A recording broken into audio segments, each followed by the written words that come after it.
we've applied some styles and the page looks a little bit better. Fonts, colors and padding will take you a long way. There's plenty more to learn, of course, and you can look on the W3 School site for more CSS styles, and more will come up in the course of what we do in class. I want a second page though, because it's what I basically want to do is links. I want to link from one page to another and then probably back again.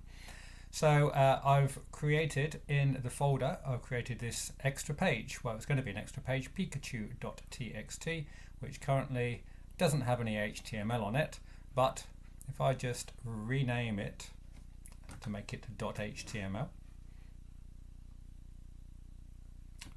instead of .txt, .html, just like we did before. So yep, do want to change it, and I'm just going to I've opened the whole folder in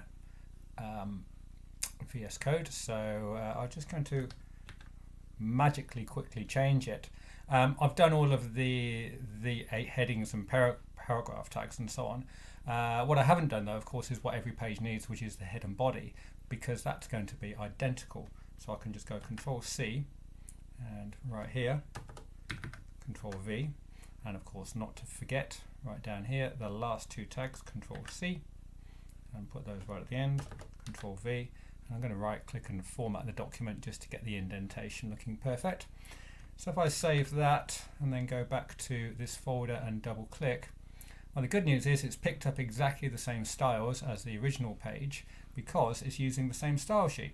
We want that. We want this consistent styles. So then if I change the colors in this style sheet, it changes in both pages and I get a consistent look and feel across both pages.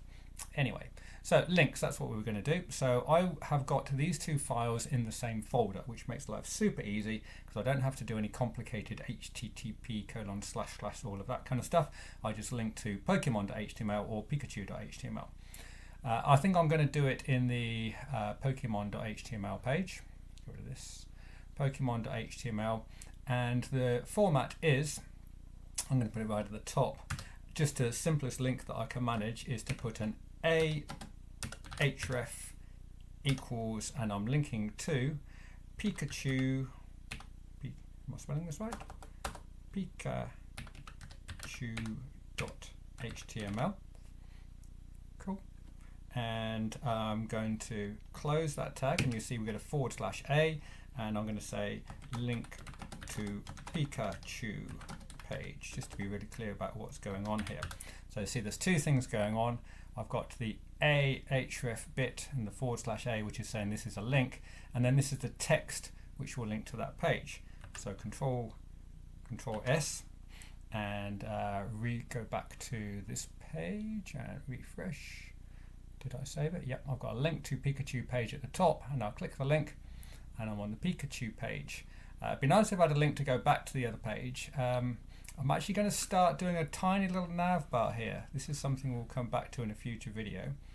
I'm going to, right here where I have this link, I'm actually going to have a link to this page itself. So I'm going to say, gosh, I spelled that Pikachu. That's better. I'm going to put here href equals Pokemon.html, which is the page I'm already on, and I'm going to say home page. Okay, and cunningly enough, what I'm now going to do is put these 2 links over here.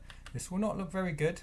That's okay, we'll fix it in a minute. So body, so it's going right here, and let's save them both and see what that looks like.